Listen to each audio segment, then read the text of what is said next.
Welcome to qnawire.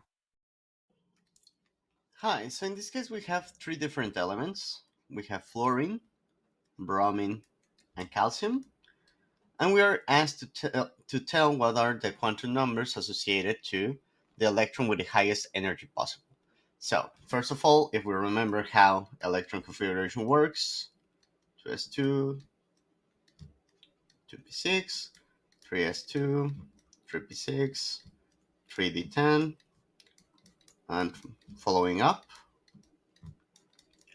Remember that the order that we're going to use for filling the electrons is depending on the energy that they have. So the last orbital that we're filling in the electron configuration would be the one that has the highest energy.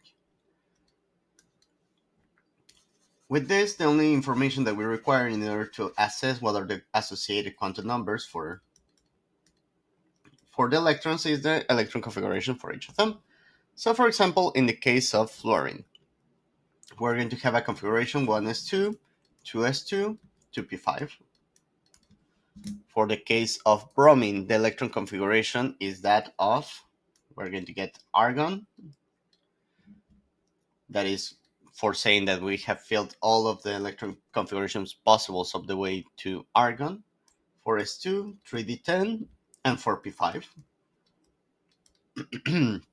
And finally, for calcium, we're going to have a filled 4s2. So this one is argon and 4s2 direct. Okay, so now let's go ahead and draw the possible orbitals that we're going to have. In the case of fluorine, we're going to be looking at the 2p5. In the case of bromine, we're going to be looking at the 4p with 5 electrons. And in the case of calcium, we're going to be looking at the 4s electron. First of all, let's go ahead and look at 2p orbitals of fluorine. For fluorine, 2p implies that n needs to be equal to 2. L is going to be equal to 1. Ml can have possible values of -1, 0, and 1. And all of those are going to be degenerate orbitals. Recall that all of the p orbitals are going to have the same energy when we are dealing with atoms and we are not considering any relativistic effects such as spin-orbit coupling or hyperfine couplings of any type. And the value of ms can be +1/2 or -1/2, depending on the configuration that we get, right? So, in the case of fluorine, we're going to fill up the three different 2p orbitals. Let's say that this is the one -1, 0, and 1. We're going to fill them up 1, 1, and 1. We usually fill them with the spin ups first, and then down, and then. Now, quantum mechanics tells us that we cannot differentiate in between two different electrons, right? Those are the indistinguishable particles. So that means that the electron that has the highest possible energy can have the following quantum numbers: n equal 2, l equal 1. The value for ml, it can be different. For ml, we can have -1, and we can have ml equal to 1. Or we can even have ml equal to 0.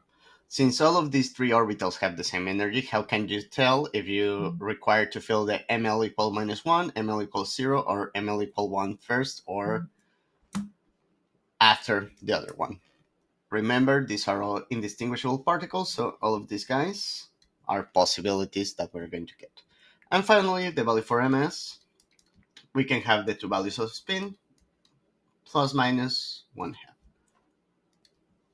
So all the configurations that comply with the restrictions are the ones that are going to be corresponding to fluorine. Now let's look at bromine. And luckily for us, we have a very similar situation because we have 4p orbitals. So that means that n equals 2, L is going to be equal to 1, and the values for ml possible are -1, 0, and 1. So the possible configurations that we're going to get are, n equal 4 in this case, are the ones that have n equal 4, L equal 1, ml can be -1, 0, or 1, and the value for ms can be -1/2 or 1/2. Same thing as above, but just with the n equal 4.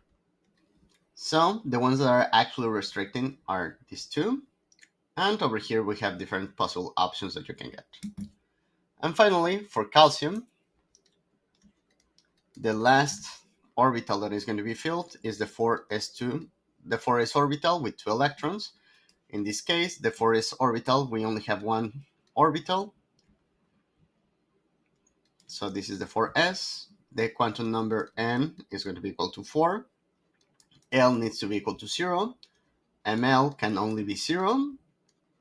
And ms can be 1/2 or -1/2. Those are all the possible options. Remember here that there is no way for us to distinguish in between the ms equal 1/2 electron and the ms equal -1/2 electron, since these particles are indistinguishable. So that would be all, and those are the possible electron configurations. Thanks.